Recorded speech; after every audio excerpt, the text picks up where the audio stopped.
Moon should know, right? He played like 100 years in Canada, then he played 15 years in the league. So he understands the process. Father Time is undefeated. And, I think what you have to ask yourself is, should Tom Brady be asked to carry a team now? Because I feel like it's, the team's responsibility. I look at all the older quarterbacks in the league. I look at Phillip Rivers. I look at Drew Brees. I look at Ben Roethlisberger. What do they all have? Elite running backs, right? They have elite running backs, elite defenses. Who's been Tom Brady's great running back over the past couple of years? Can't name him, right? I mean, his best running back's actually been receiving the ball as his number one trait in James White. Or LeGarrette Blount the Super Bowl year when he had the 18 touchdowns. So the shelf life of Tom Brady is aging faster than maybe even Drew Brees. Like, we all are astonished at how great that Tom Brady's playing at 41, but Drew Brees will be 41 before you know it. I think he'll play better because he has a better supporting cast. He's not asked to do so much. All he's asked to do is make plays, all the time, not make all the plays. And Tom Brady's asked to make all the plays. When you can turn around and you can hand the ball off to an Ingram, Kamara, a Le'Veon Bell, or Melvin Gordon, then it takes a load off. We saw this late in John Elway's career, too, when you get Terrell Davis. So now you're asking him to do too much. That saved John's reputation. Because John was a big-time failure. As far as 3 in the Super Bowl. Yes, and then he gets those 2 wins with a dominant defense and a running team at the end of his career. Don't you think that's one of the reasons the Patriots surprised all of us by using one of those first-round picks on a running back? We talked a lot about the Patriot draft. It was a given. Of course they're going to draft a quarterback at some point. They didn't have a backup, remember? It was it actually makes sense. They're trying to support Tom by getting a weapon. But it was a late-round weapon and a guy who had a tremendous national championship run or in the playoffs. Well, not a late-round weapon. I mean, it was a first-round pick, late first-round. Yeah, that's what I mean. I'm saying but they hadn't drafted a running back in the first round since Lawrence Maroney a decade ago. So I think that they saw what you're saying, which is the thing to help an aging quarterback is a competent running game, and we can't just piecemeal it together. It can't be guys that the Jets cut that we turn into 600-yard backs that we've done in the past. We need a guy we can actually hand the ball to 20-plus times like they were doing when they were playing their best football in the middle of this season. That's when Sony Michel was playing his best. Yeah, and I would be upset if I'm Tom Brady because he's taking a hometown discount, and they haven't put the best personnel. Like, don't ask me to take a hometown discount and you go out and you don't and you don't get me a weapon.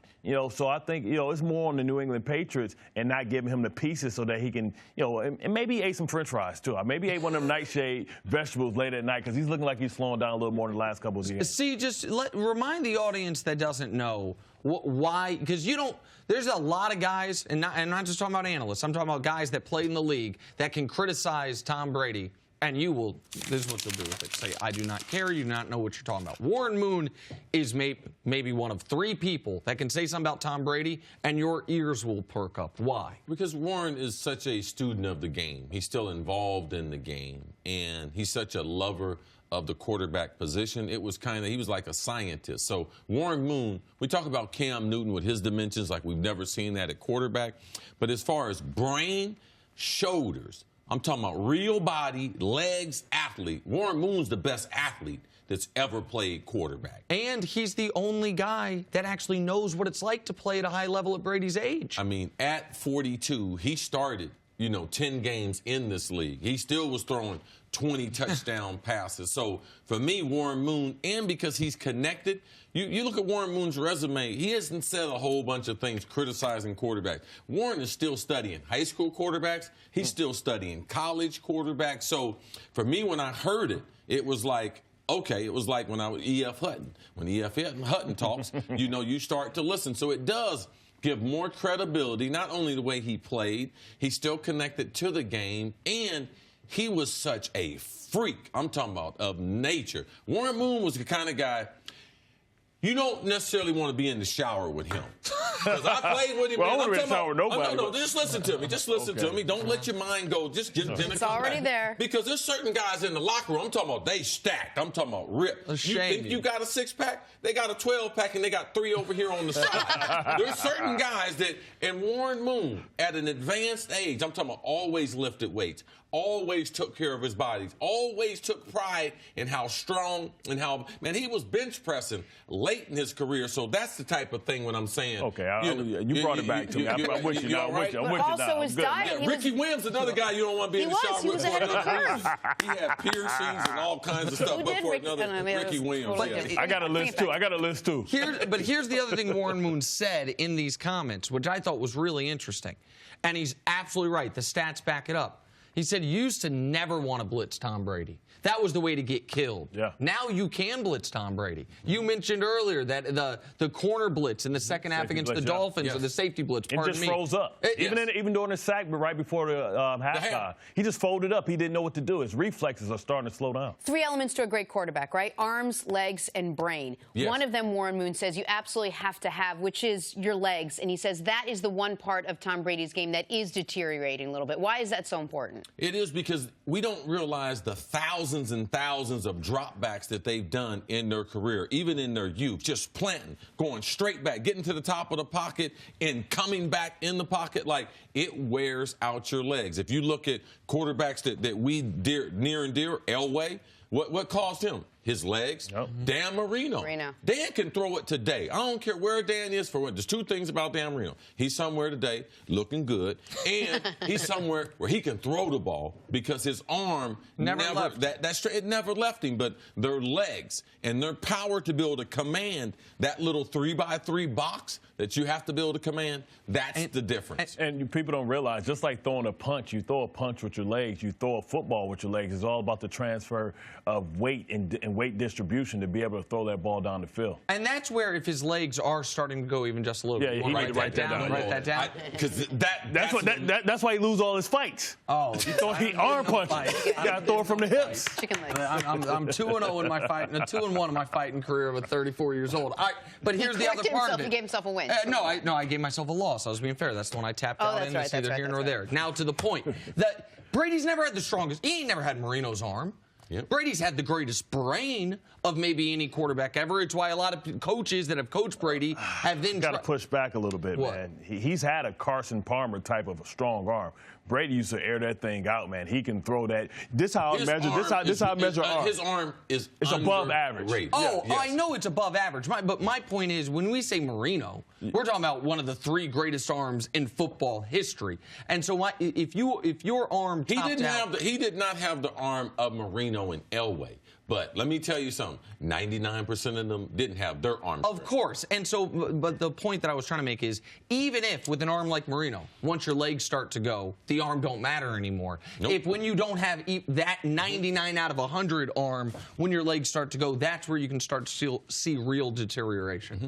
Tell you what, they're going to have to figure something out because people are starting to get the book on him. They're going to start blitzing him and making him throw in tight pockets, and he's not being able to climb. And if Sony Michel can't be healthy and can't be effective, they're going to struggle in the playoffs, especially because now looking at their record, they're going to have to take that show on the road where we're never seeing them have the success that they've had when they don't have the bye. It's important that they get this win. This is a must-win this week for both teams. Yep.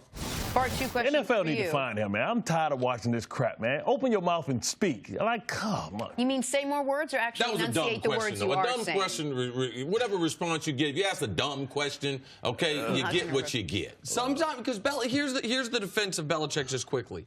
If you ask him a football question with some precision, he will actually sometimes give you a very long answer, a historical answer. But if the question really was, what is it like playing a Pittsburgh Steelers team that isn't confident right now? You wasted your breath. I do feel like in the pool of reporters, you should have gave someone else the opportunity to ask the real question. if we pull the rest of those questions, I guarantee you every answer got the same. Well, he's always going to be drawling. He's going to be monotone. Let me just say this. Oh, you're going to defend It may have been a dumb question, but look, it was a question that our producers picked to use for the show. It was that answer from that question. That being said,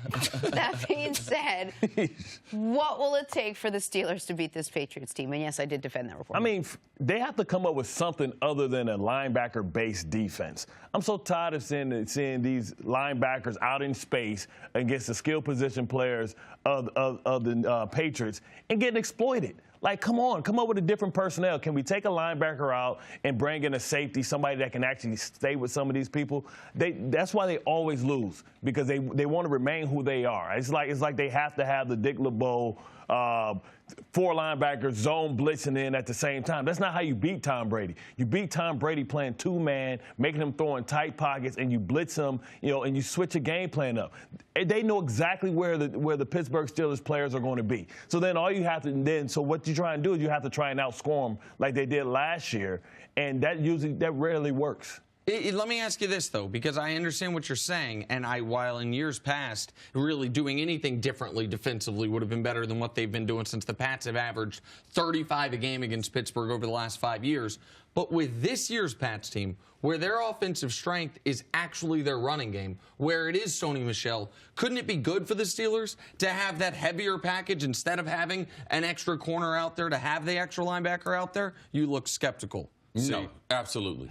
No, it's not going to work. Right. Okay, so if they go small, like you're saying, won't Tom Brady just do what he always does when he sees a defense go small, check into a run and let Sony Michel gash him? Like, isn't that what we've said about the Patriots forever? Go ahead, Bart. Man, nobody cares. Listen, the way you lose to Tom Brady is by him throwing the ball. Him handing the ball off 45 times, I can care less. I'd rather die that way than die him airing it out, me trying to load the box and him finding a way to motion Gordon over and get him isolated on a linebacker in the slide or putting him somewhere and exploiting me over the top. I'd rather die slow. Because Bart's saying they're not going to have the patience either. And also, you're going to get a holding call. It's leaning in your favor if you decide to go that way. Tom Brady and them are not going to run the ball to victory in an explosive game like this. They're going to run it, and then set you up to be able to throw the ball. What Bart's talking about is doing things like Miami did. Miami came out. They gave them a certain look in the first half. In the fourth quarter, you watched that game, and they had a cat blitz come off the corner and smack Brady. Didn't even see him. Smacked him. And Folded when Brady like was at the goal line, they did something different than other people don't do. You know what they did? They played Gronk one-on-one. They doubled Edelman and doubled James White. That's why he took a sack, because he saw James White the last minute, and he tucked the ball down because he didn't want to throw an interception down there. So those were different things, very, very effective. Now, I can't rely on a miracle at the end of the game, but those are the types of things that allowed the Dolphins to stay in that game. Because when you play them and try and stop the run in a light box, what happens is he doesn't know who's coming. If you go out there with linebackers and he knows, okay, 5-0, right? 5-0 is, we got these 5. And what happens is when you have a lighter box out there, they don't know who's the designated rusher. That's how you cause some pause in Tom Brady. And we've seen that he's starting to flinch now. Those reflexes aren't as fast as they used to be, and he's not able to buy the time in the pocket like he used to. Then you look on the other side of the ball, they don't have a pass rush. So now you want to lean that, okay, they have to be patient, not get a penalty, not get a holding call, and then they have to try and stop Ben Roethlisberger on the other side of the ball, which we know that he can put up points. Oh, so you're saying New England doesn't have a pass rush? No, Because and Steelers obviously do. Steelers are one of the best pass rushers in football this year. New England bottom 2 pass rush in football. That to me is going to be the key here. Is we have, for the better part of a decade, seen the Steelers try to slow down New England and fail at slowing down New England. The reason they were in position to win that game last year before Big Ben threw that interception was they scored with them. The reason, if they are going to pull off the upset, even though it's at home this year, it's going to be, in my eyes, because they are able to match points with them. I do not think the Steelers are going to be able to hold New England in the teens. I think if they're going to beat them, it's going to be a score similar to how Miami beat them, absent of the miracle, where both teams get to 30 and Pittsburgh just has the ball last and is able to win. That's how they had them last year. They were down 3 at the goal line, and it should have gone to over. Jesse James had a touchdown, didn't. At the very least, they should have had overtime. Big Ben throws that pick, and the Patriots get away with a win. One thing with New England, though, New England has struggled offensively. People look at the score of the Miami game, it's like, wow, they were really productive. No, they weren't. It was all in the first half. No, they blocked 2 punts. Right. They blocked 2 punts. They were not that effective offensively. So if you look at what they've done on the road in those losses, they have not been effective. For Pittsburgh got to be able to get after the quarterback, change up their coverages. I would start off with the little zone, have them throw the ball, and you got to come up and tackle. Yep. And I'm taking James White out of the game in passing situations. Brady, at this point, he really only wants to throw the ball about Down the field, I'm talking about down the field 10 to 20 yards. 20 to 30 yards, about 10 times a game. When you watch him, that's all he's going to do. He's going to dink and dunk. He don't want, because you have to hold the ball longer in the pocket to be able to get it down the field, and he's tried to avoid that. So the Steelers, with that rush, if they don't get to Brady, they don't have a chance. And Eric Mangini made a good point yesterday. Watch how focused this Patriots team is going to be coming out after what happened to them last week. They're going to button up every single little mistake that was made. They are as focused. They're going to go over every last square inch of detail of that game from last week. They're just going to be a completely focused team against a team that doesn't seem to be. But let me tell you what Mangini, a lot of times it's easier to believe in the Kool-Aid when you're there, when you're mixing it. Yep. All right, Coach Mangini, he got all the Patriots in his background. Yeah, I listen to Coach Mangini, but also you got to be careful with some of those Pats takes. All right, they will be buttoned up, but let me tell you something. They linebackers, they ain't going to be no taller, and they ain't going to be no faster. They pass rushers, they ain't going to be no better. They ain't going to be able to get to the quarterback. They're going to have stunts. They're going to have to build a blitz to get there. And if Ben can buy it enough time, you can pick their secondary apart. Thanks for watching. Subscribe here to get the latest from the show. Also, be sure to check out more of the best clips from First Things First, or go watch a few segments from our other shows on FS1.